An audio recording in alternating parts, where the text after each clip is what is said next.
గత 10 సంవత్సరాల నుంచి ఎప్పుడు కూడా అశోక్ నగర్ ఏ రోజు వెలవెలబోలేదు.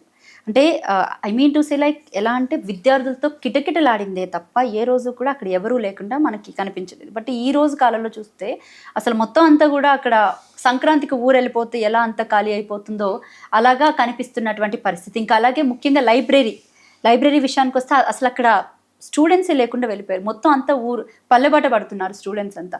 దీన్ని మనం ఏ విధంగా చూడొచ్చు? అలాగే ఏటా 2 లక్షల ఉద్యోగాలు అన్నారు. దానికి అసలు ఒక తీరు తెన్ను కూడా కనిపించట్లేదు. ఏం చెప్తారు సార్? అమ్మా, 1,60,000 ఉద్యోగాలు టీఆర్ఎస్ బీఆర్ఎస్ గవర్నమెంట్ ఇచ్చింది. నోటిఫికేషన్స్ ఇచ్చింది, ఉద్యోగాలు ఇచ్చింది. ఓకే. ఈ మొన్న ఇచ్చిన 60,000 ఉద్యోగాలు నింపినా నేను అంటున్నాడు కదా, ఆ 60,000 ఉద్యోగాలకు మీటింగ్ పెట్టి నియామక పత్రాలు ఇచ్చిండు. పత్రాలు ఇచ్చి మొత్తం తన ఖాతాలో వేసుకునే ప్రయత్నం చేసిండు. ఓకే. నోటిఫికేషన్లు బీఆర్ఎస్ గవర్నమెంట్వి, పరీక్షలు బీఆర్ఎస్ గవర్నమెంట్వి, సెలక్షను బీఆర్ఎస్ గవర్నమెంట్ది. నియామక పత్రాలు కోర్టు కాంప్లికేషన్స్ వల్ల కాస్త లేట్ అయ్యి గవర్నమెంట్ మారినందువల్ల ఇందాక అన్నా కదా, కత్తెర పట్టుకునే అదృష్టం కొందరికే ఉంటుంది. అలాంటి అదృష్టం రేవంత్ రెడ్డికి మన దురదృష్టమైన అదృష్టమే కానీ నియామక పత్రాలు ఇచ్చే పరిస్థితి వచ్చి అవి ఇచ్చి ఉన్నా బాగుండేది. ఇట్లా నేను చాలా నియామకాలు చేస్తా అని చెప్పినా బాగుండేది. ఇవన్నీ నేనే చేసినాం. మేము 60,000 ఉద్యోగాలు ఇచ్చినాం. 2 లక్షల ఉద్యోగాలు మీరు ఇందాక అడిగారు కదా, 2 లక్షల ఉద్యోగాలు ఇచ్చినా ఇస్తా అని చెప్పినా కదా. ఇక వచ్చినటువంటి గింత షార్ట్ పీరియడ్లో 60,000 ఉద్యోగాలు ఇచ్చినా అని చెప్పాడు. అంటే ఒక సామెత ఉంటుంది, ఆ గేదో ఎక్కడైనా కట్టని, నా దొడ్లో ఇంత చాలు, నా ఖాతా నా రిజల్ట్ నా దగ్గర పడితే చాలు అనుకునే విధంగా రేవంత్ రెడ్డి గారు ఉంటే పిల్లలు ఏం అడిగారంటే నిరుద్యోగులు, జాబ్ నోటిఫికేషను నువ్వు అసెంబ్లీలో ప్రకటిస్తేవి, ఎన్నికల ప్రచారం లోపల బీఆర్ఎస్ ఉద్యోగాలు ఇచ్చినప్పటికీ కూడా ఇవ్వలేదని చిలువలు పలువలు చేసి మమ్మల్ని రెచ్చగొట్టి మా శక్తియుక్తులు మా ఎనర్జీ మొత్తం వాడుకొని ఊరూరా మొత్తం ప్రచారం చేసి మా అయ్య దగ్గరికి పోయి, మా అమ్మ దగ్గరికి పోయి, మా బంధువుల దగ్గరికి పోయి మా బతుకులు బాగుపడతాయి, మా కొలువులు వస్తాయి, తెలంగాణ ఆకాంక్ష అయినటువంటి నియామకాలు పూర్తి స్థాయిలో జరగలేదు, ఇక 10 ఏళ్ళు వేసారు, ఇంటికి పెద్ద కొడుక అందరిని ఆదుకుంటున్నాడు, కడుపు నిండా పెడుతున్నాడు, కేసీఆర్కే వేద్దాము, టీఆర్ఎస్కే వేద్దాము, బీఆర్ఎస్కే వేద్దామని అంటే ఈ ఒక్కసారి మా మాట వినమని పిల్లలు అడ్డుపడితే పిల్లల మాటలు పట్టుకొని తల్లిదండ్రులు బంధువులు ఒక్కసారి మార్పు కోసం మంచి జరుగుతుందని అనుకొని కాంగ్రెస్కి ఓటేసిన పరిస్థితి. కాంగ్రెస్కి ఓటేసిన తర్వాత అదే పిల్లలు వాళ్ళు ఏం మాట్లాడుతూ ఉన్నారు, రాహుల్ గాంధీ వచ్చే, ప్రియాంక గాంధీ వచ్చే, సెంట్రల్ లైబ్రరీకి వచ్చి మీటింగ్ పెడతారు, మేము వస్తే ఇట్లుంటుందంటారు, అట్లుంటుందంటారు, ఉద్యోగాలు బ్రహ్మాండంగా ఇస్తామంటారు, 2 లక్షల ఉద్యోగాలు అంటారు, మరి నోటిఫికేషన్స్ లేవు, ఎట్లా ఈ పరిస్థితి అని వచ్చింది. గ్రూప్ 1 వచ్చినప్పుడు పెద్ద విపరీతమైన పరిస్థితి. గ్రూప్ 1లో ఇబ్బందులు ఏం జరిగినాయి, 1:50 పిలవద్దు, 1:100 పిలవని అన్నారు.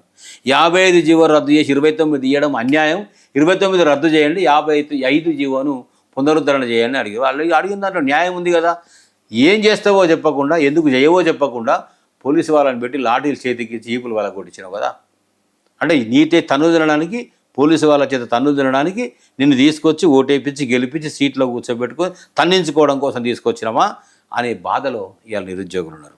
నిరుద్యోగులు క్వశ్చన్ చేస్తూ ఉంటే ఒక్క మంత్రి మాట్లాడాడు, నిరుద్యోగులు క్వశ్చన్ చేస్తూ ఉంటే ముఖ్యమంత్రి రేవంత్ రెడ్డి గారు మాట్లాడాడు, ఇక అద్దంకి దయాకర్ గారిని తీసుకెళ్ళి అక్కడ క్వశ్చన్ చేసినా కూడా by end of the day అది బీఆర్ఎస్ కార్యకర్తలు అనే మాట కూడా ఈ మధ్య కాలంలో కాంగ్రెస్ పార్టీ నేతలు పెద్ద ఎత్తున ప్రచారం చేస్తున్నారు. మరి ఏం చెప్తారు? అంటే దద్దంకి దయాకర్ అనే వ్యక్తిని తీసుకుపోయి అక్కడక్కడ సమాధానం చెప్పేసే పరిస్థితి చేస్తూ ఉన్నారు. బల్మూరు వెంకట ఎవరమ్మా, విద్యార్థి సంఘ నాయకుడు కదా, విద్యార్థుల బాధలు తెలివయా, ఈ విద్యార్థుల బాధలు తెలివయా, ఆనాడు ఉద్యమాలు పనికి వచ్చినాయి కానీ ఉద్యమాల్లో పోరాటాల్లో నుంచి వచ్చినోడు కదా, నువ్వు ఎట్లా మర్చిపోతావు? నువ్వు అంటే పదవి ఎక్కంగానే సీట్ ఎక్కంగానే అన్ని మర్చిపోతావా? అద్దంకి దయాకర్ గారు మీరు సామాజిక స్పృహ ఉన్నటువంటి వ్యక్తి కదా. ఇక తెలంగాణ లోపల ఉన్న నిరుద్యోగుల బాధలు కోదండరామ్ గురించి ఏం చెప్తారు సార్? అమ్మా, ఇక కోదండరామ్కి ఏం చెప్పాలి తల్లి, తెలంగాణ ఉద్యమకారుడిగా కేసీఆర్ గారు ఉవ్వెత్తున ఉద్యమం నడిచినప్పుడు చదువుకున్న ఆయన ప్రొఫెసరు, 4 మాటలు చెప్తాడు, జర నిదానంగా ఉంటాడు, శాంతపరుడు కదా, ఇట్లాంటి ఆయన మంచి అందరిని నడపగలుగుతాడని ఒక సీటు ఇచ్చి ఆయనకు జేఏసీ కన్వీనర్ చేసిండు.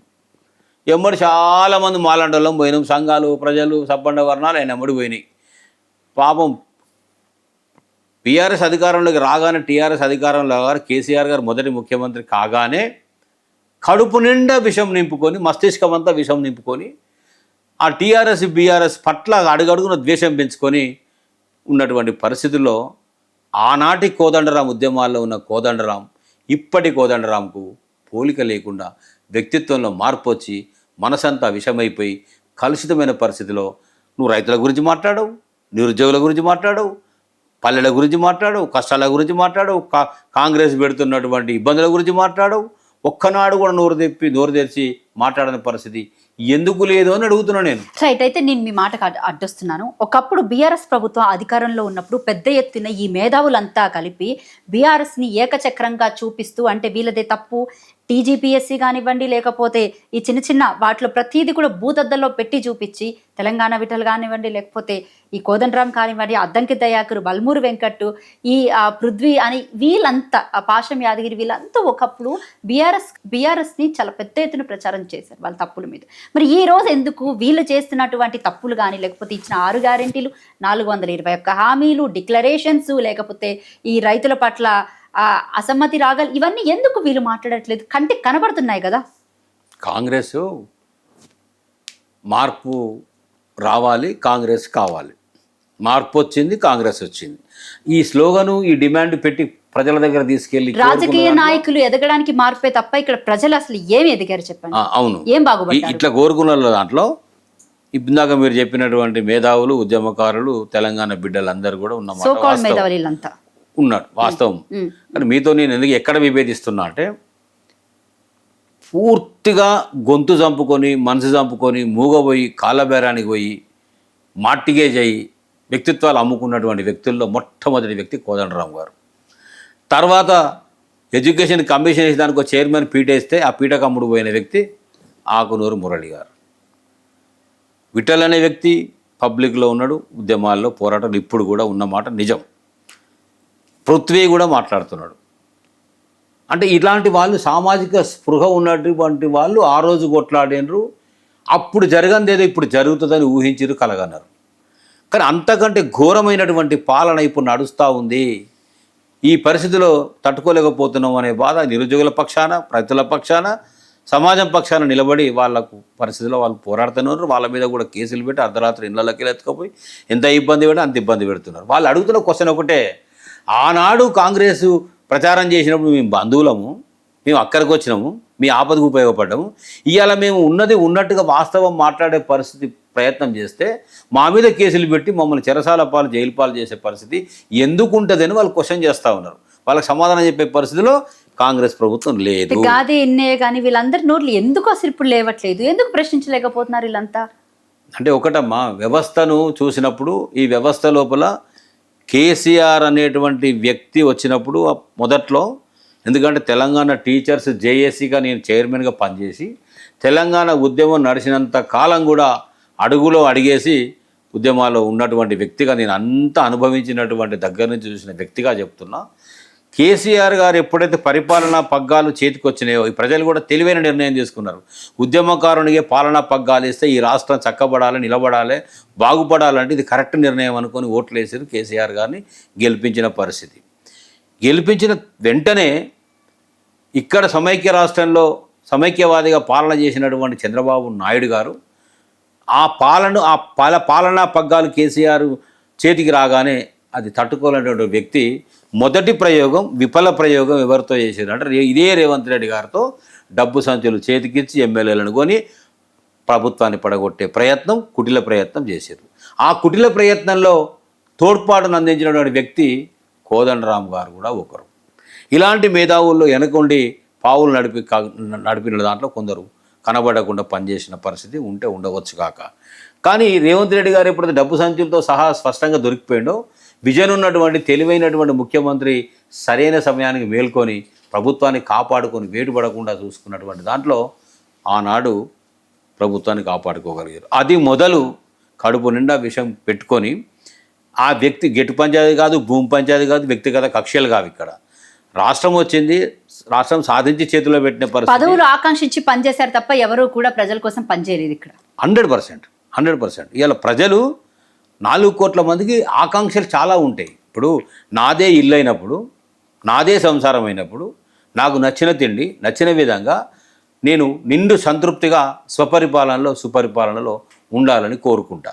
అలాంటి కోరుకునే దాంట్లో కొంతమంది ఉద్యమకారులు అక్కడక్కడ మాకు న్యాయం జరగలేదని అన్నమాట వాస్తవం. అక్కడక్కడ ప్రజలు మా అవసరాలు పూర్తి స్థాయిలో తీరలేదు అని అన్నమాట వాస్తవం. అంటే ఈ కాంగ్రెసు టీడీపీ చేసిన దుష్ట పరిపాలనలో 50 నుంచి 60 సంవత్సరాల కాలం వ్యర్థమైపోయి శిథిలమైనటువంటి అచేతన స్థితికి తెలంగాణ రాష్ట్రం చేరుకున్న తర్వాత ఇటుక పేర్చి ఈ తెలంగాణ రాష్ట్రాన్ని తీసుకురావడానికి 10 ఏళ్ల కాలంలో అగ్రభాగానికి తెలంగాణ రాష్ట్రాన్ని చేర్చిన పరిస్థితిలో కొందరు పనిగట్టుకొని దుష్ప్రచారం చేసే దాంట్లో వ్యక్తిగత ప్రయోజనాలు కలగలేదు అని చెప్పేసి మొత్తం తెలంగాణ రాష్ట్రాన్నే ఇష్టం వచ్చినట్టు అట్లా చిరువలు పలువలు చేసి దుష్ప్రచారం చేసి ప్రభుత్వం మీద వక్రీకరణ చేసి ప్రచారం చేస్తే కడుపు బాధున్న వాళ్ళు తలనొప్పున్న వాళ్ళు పడని వాళ్ళు అక్కడక్కడ దాన్ని ఎక్కువ చేసి చూపించే ప్రయత్నం చేసినందువల్ల ఇప్పుడు ఊళ్ళకు నిన్నగాక మొన్న నేను ఊళ్ళకు వేస్తే ప్రజలు ఏమంటున్నారంటే తినే కూట్లో మను పోసుకున్నాం, మేమే చేతులారా జడగొట్టుకున్నాం, ఇంటికి పెద్ద కొడుకులాగా మాకు అన్నిచ్చి ఆదుకునేటువంటి కేసీఆర్ గారిని పండబెట్టినాము, ఎక్కడనో పండుకున్నోని తీసుకొచ్చి సీట్లో కూర్చోబెట్టినాం, మేము చేసుకున్న కర్మకి అలా మొన్న స్పష్టంగా చూసినాం ఒక వీడియోలో చెప్పుతోనే ఓటర్స్ కొట్టుకుంటా ఉన్నారు. నా చెప్పు తీసుకొని మా పనులు మీరు రాలగొట్టుకోవాలి, ఇంత బుద్ధి లేని పని చేస్తే కదా అని వాళ్ళు నలిగిపోతున్నటువంటి పరిస్థితి. ఎవరు మంచిగా ఉన్నారు ఈ రాష్ట్రంలో 20 నెలల కాలంలో? నువ్వు 2,20,30 వేల కోట్లు అప్పు చేసినా రిటైర్లకు ₹1 అయిపోతుంది. మాకు 5 DAలలో 1 DA ఇస్తే ఇప్పటికి కూడా 5 DAలు పెండింగ్ ఉండే. మాకు ఏమి ఇచ్చినావు నువ్వు? పిఆర్సీ అటకెక్కింది, పరిస్థితి మారిపోయింది. మా టీచర్స్కు మా ఎంప్లాయీస్కి కూడా నేను ఏం చెప్తున్నామ్మా, మా వాళ్ళు కూడా తిన్న కడుపును మర్చిపోయి ఎందుకు మర్చిపోయినో అర్థం కాదు. ఇందాక అన్నారు కదా ఉపాధ్యాయులకు అధ్యాపకులకు ఎందుకంత కోపం అని. ఇప్పుడు పెట్టేవాడు కడుపు నిండా పెడుతుంటే ఇంకేదో పెడతాడని అత్యాశకు పోయి బోర్లా పడ్డ పరిస్థితి. 73% అంటే నిన్న ఒక ఉపాధ్యాయ సంఘానికి జాయింట్ స్టాఫ్ కౌన్సిల్ అసోసియేషన్ సంఘానికి 74 సంవత్సరాల చరిత్ర ఉన్నటువంటి ఎస్టీయు అంటే స్వాతంత్ర్యానికంటే ముందు 1946లో ఏర్పడ్డ ఉపాధ్యాయ సంఘానికి పనిచేసిన వ్యక్తిగా నేను మా వాళ్ళకి చెప్తా ఉన్నా, మా టీచర్స్కి ఎంప్లాయీస్కి ఏం తక్కువ చేసిండు కేసీఆర్. 73%, మొదటిసారి 43% మనకు ఫిట్మెంట్ ఇచ్చిండు, రెండోసారి 30% ఫిట్మెంట్ ఇచ్చిండు, 10 ఏళ్ల కాలంలో 73% వేతనాలు పెంచిండు కదా. మరి ఇప్పుడు ఉన్నటువంటి పరిస్థితుల్లో మొన్న ఎన్నికల ముందు కూడా 5% ఐఆర్ ఇచ్చిపోయింది కదా. అంటే 3వ పిఆర్సీ రావాలి కదా, 6 నెలలు అమలు చేస్తా అన్నారు కదా. మరి 20 నెలలు అవుతుంది పిఆర్సీ గురించి మాట్లాడని రేవంత్ రెడ్డి గారిని నిలబెట్టే ప్రయత్నం ఎందుకు చేయడం లేదు? జేఏసీలో ఎన్ని సంఘాలు ఉన్నాయనుకుంటున్నారు మీరు? 206 సంఘాలు ఉన్నాయి. 206 సంఘాలు అల్టిమేటం ఇచ్చి 3 సార్లు జేఏసీ పిలిపిస్తే ఏమంటారు? సమరమే ఇక అంటారు. చల్లబడితే చక్కబడితే సర్దుకుంటారు, వచ్చేస్తారు. అంటే పోవుడు ఊపుకుంటా పోవుడు, ఉత్త చేతులతో వచ్చుడు. ఇట్లా ఒకసారి కాదు, 2 సార్లు కాదు, 3వసారి మొన్న కూడా జరిగిన పరిస్థితి. ఎందుకు ఈ పరిస్థితి వస్తుందని అన్నారు కదా మీరు. ఈ ప్రభుత్వం అంటే భయపెడుతున్నారా పాలకులు? వీళ్ళు భయపడుతున్నారా? ఒత్తిడి చేస్తున్నారా? ఒత్తిడికి లోబడుతున్నారా? చిన్న చిన్న ప్రలోభాలు వాళ్ళు చూపిస్తున్నారా? వీళ్ళు మాయలో పడిపోతున్నారా? ఏం జరుగుతుందో తెలియదు కానీ కింద లక్షలాది మంది పెన్షనర్స్, ఉద్యోగులు, ఉపాధ్యాయులు, అధికారులు కళ్ళల్లో ఒత్తులేసుకొని జేఏసీ సమరం అన్నారు, చర్చలకు పోయారు, పిలిపించారు, చర్చలు జరగబోతున్నాయి. ఇవాళ మాకేదో ఉపయోగం అవుతుంది, ఏదో లాభం కలుగుతుంది, బయటికి వస్తారు చెప్తారని ఆశగా చూస్తే మీరు తెచ్చింది లేదు, వచ్చింది లేదు, ఒరిగింది లేదు. నవ్వుల పాలైపోయి గతమెంతో ఘనకీర్తి చరిత్ర కలిగినటువంటి జేఏసీ జాయింట్ యాక్షన్ కమిటీ 206 సంఘాల్లో ఉన్నటువంటి ప్రాథమిక సభ్యుల కింది స్థాయి ఉన్నటువంటి ఉద్యోగుల పరువును తాకట్టు పెట్టొస్తున్న పరిస్థితి ఉంది అని అందరూ కూడా ఇలా ఆవేదనతో పడుతున్నారు పరిస్థితి కనబడతా ఉంది.